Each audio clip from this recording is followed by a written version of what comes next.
세계 최초로 우주에 간 동물이 있었습니다. 과연 어떤 동물이었을까요? 1957년 구소련의 스푸트니크 2호가 라이카를 싣고 위성 궤도로 발사됩니다. 그러나 다들 세계 최초로 우주로 보내진 생명체를 라이카 또는 원숭이 햄이라고 알고 있습니다. 그러나 이들보다 먼저 우주로 보내진 생명체가 있습니다. 과연 어떤 생명체였을까요? 미국은 2차 세계대전 종전 직후 독일로부터 기차 300대 분량의 V2 로켓 부품과 설비를 입수해 70여 차례 로켓 시험 발사 실험을 강행합니다. 그 중에는 생명체의 우주 생존 실험도 포함되어 있었습니다. 그 생존 실험의 주인공은 바로 노랑 초파리였습니다.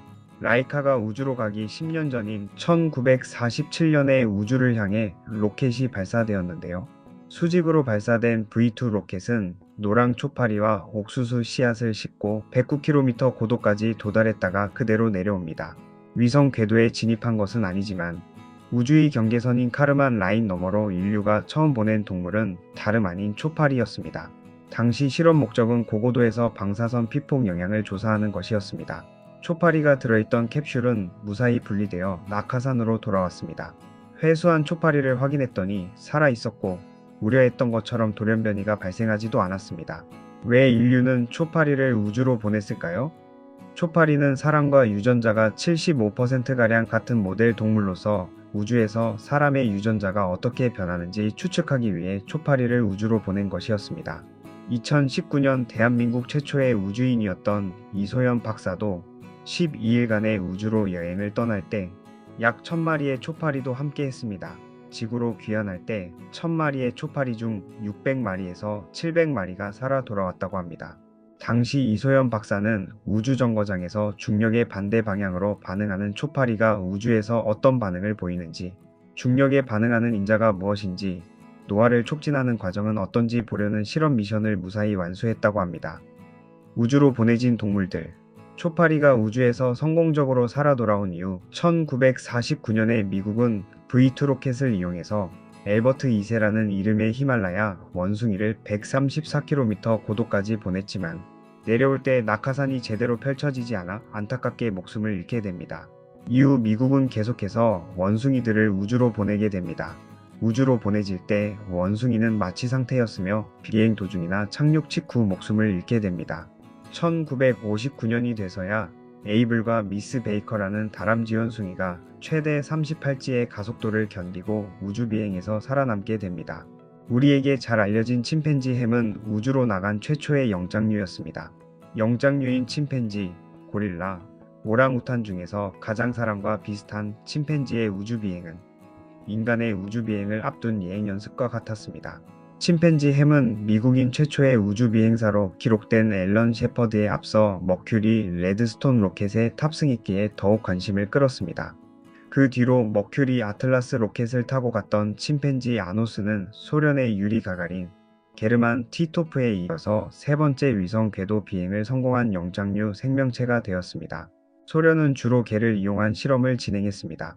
1951년에 V2 로켓의 복제판인 아런 로켓으로 두 마리의 개를 110km 고도까지 보냅니다.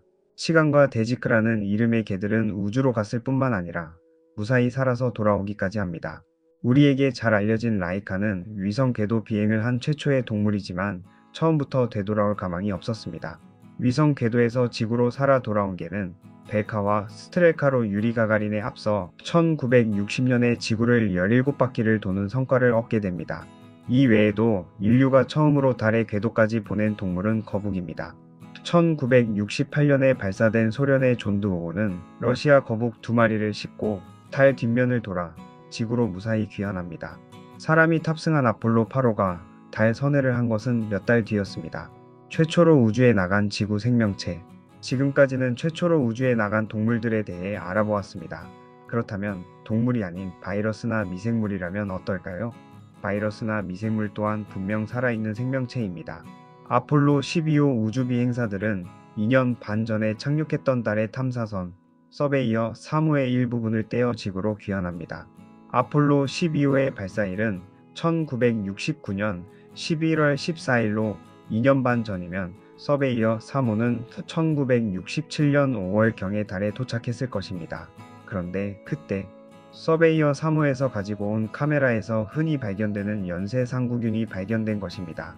방사선이 쏟아지는 우주 환경에서 박테리아가 카메라 어딘가에서 휴면 상태로 살아 있었던 것입니다.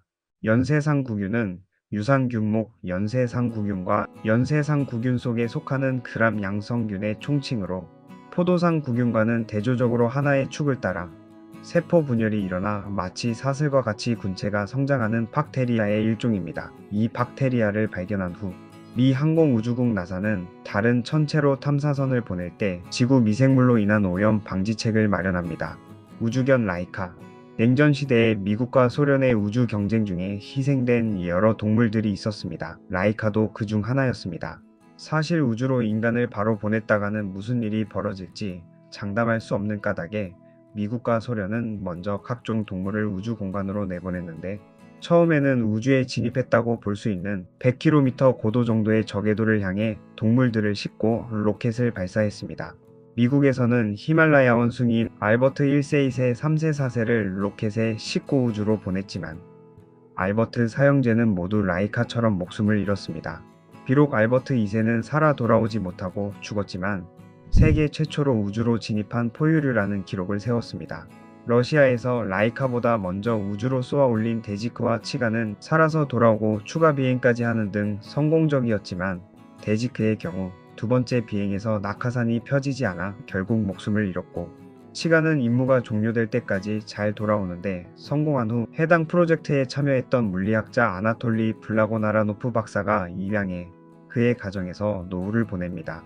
이후 소련의 연구진들은 스푸트니크 1호의 성공적인 발사에 고무되어 기존에 했던 우주 저궤도 동물 실험을 넘어 아예 지구 궤도 비행을 할 것을 계획했는데 이에 스푸트니크 2호의 개를 태워 인간 대신 우주로 내보내 생물체를 실은 우주선의 가능성 여부를 확인하려고 하였습니다.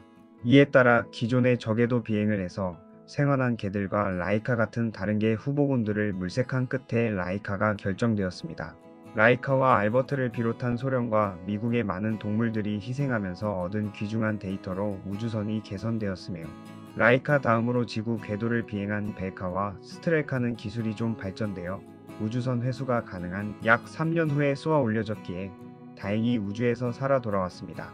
미국 역시 벨카와 스트렐카의 생환 1년 뒤 햄이라는 침팬지를 지구 궤도에 진입시켜서 생환시키는 데 성공했습니다. 라이카라는 이름은 러시아에서 부르는 개의 품종명으로 실제로 우주로 나간 라이카의 당시 이름은 러시아어로 쿠드랴프카였습니다. 원래는 모스크바 시내를 배회하던 떠돌이개로 빈민가에서 음식물 쓰레기를 주워 먹으며 살았다고 합니다.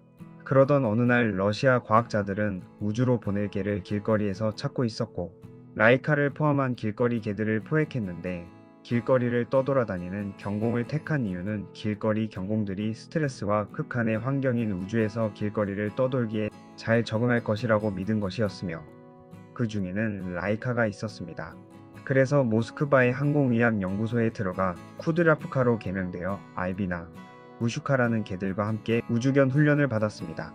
몇 개월의 훈련을 받은 끝에 알비나와 함께 두 마리의 최종 후보 자리에 올랐고 곧 그를 제치고 라이카가 적임으로 발탁되었습니다. 이유는 사람 손을 안 타던 떠돌이 개치고는 매우 영리했고 연구원들을 잘 따랐으며 무엇보다 항상 침착하고 온순했기 때문이었다고 합니다. 그리고 마침내 1957년 11월 3일 우주로 올라갔습니다. 우주 경쟁이 막 시작되던 당시의 기술력으로는 로켓을 편도로 쏘는 것만 가능하고 지구로 귀환할 수 없었기 때문에 사람을 보내지 않고 동물을 이용하게 되었는데요.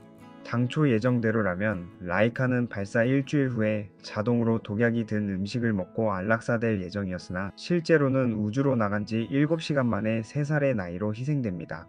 발사 당시 필연적으로 발생할 수밖에 없었던 엄청난 소음과 진동, 그리고 당시로서는 아주 완벽하지는 않았던 우주선과 그 열차폐 시스템 때문에 40도 이상의 고온과 고음, 고진동이 한꺼번에 작용하여 라이카는 육체적으로 견딜 수 없는 상황을 마주했을 것입니다. 당시 데이터를 보면 라이카의 심장 박동수가 3배 이상 빨라졌고 심박수가 잠시 정지한 기록이 있는데 이는 라이카가 당시 얼마나 고통을 느꼈을지 예상하게 됩니다. 라이카가 이렇게 고통스럽게 죽은 사실이 밝혀진 것은 그리 오래된 일이 아닌데요. 당시엔 미국에게 모든 면에서 지고 싶지 않았던 냉전 시대의 분위기 탓에 이러한 진실이 숨겨졌습니다. 성공적으로 궤도에 진입한 뒤 준비된 장치에 의해 라이카가 편안히 안락사되었다고 공식적으로 발표됨에 따라 당시 사람들은 이러한 사실을 몰랐고, 거의 반세기 후인 1999년에야 문서가 공개되면서 처음 진실이 밝혀졌으며, 2002년 10월에 구소련의 과학자 드미트리 말라센코프의 폭로를 통해 진실이 드러나게 됩니다. 당시 스푸트니크 2호의 실험 목표는 우주 공간에서의 생물체의 생존 여부와 적응 가능성이었습니다. 비록 라이카는 살아남지 못했지만 열악한 환경 중에도 지구 궤도에 올라가 무중력 상태에서 5시간 이상을 견디는 것에는 성공하였기 때문에, 이를 통해 지구의 생명체가 발사 시의 충격만을 버텨낸다면 무중력 상태에서도 어느 정도 적응할 수 있음이 확실히 밝혀지게 되었고, 추후의 우주 개발 연구에도 큰 영향을 주는 등 라이카는 큰 업적을 남겼습니다.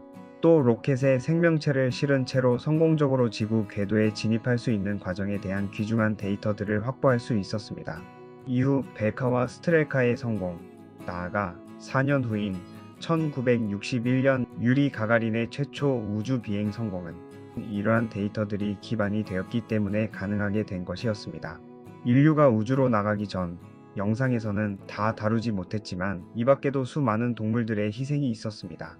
오늘날 기술 개발이 급진적으로 이루어지면서 점차 동물들의 희생은 적어지고 있지만, 우리 인류에게 우주과학 발전을 이룰 수 있게 길을 열어준 대상이 동물들의 희생이라는 점에서 우리는 그 동물들의 희생을 잊어서는 안 될 것입니다. 사람들은 라이카를 기리기 위해 동상을 만들어 기념비를 세우고 우표와 노래를 만들어 판매하여 그 수익금을 동물 자유연대에 기부하기도 했습니다. 이번 주제는 어딘가 마음이 먹먹하고 무겁기도 합니다. 인류의 과학 문명의 발전을 위해 희생한 동물들에 대해 여러분은 어떻게 생각하시나요? 우주는 광활하고 아직도 베일에 감추어져 있는 존재입니다. 앞으로도 신기한 우주 소식을 가지고 다시 영상으로 찾아뵙겠습니다. 끝까지 영상을 시청해주셔서 감사합니다.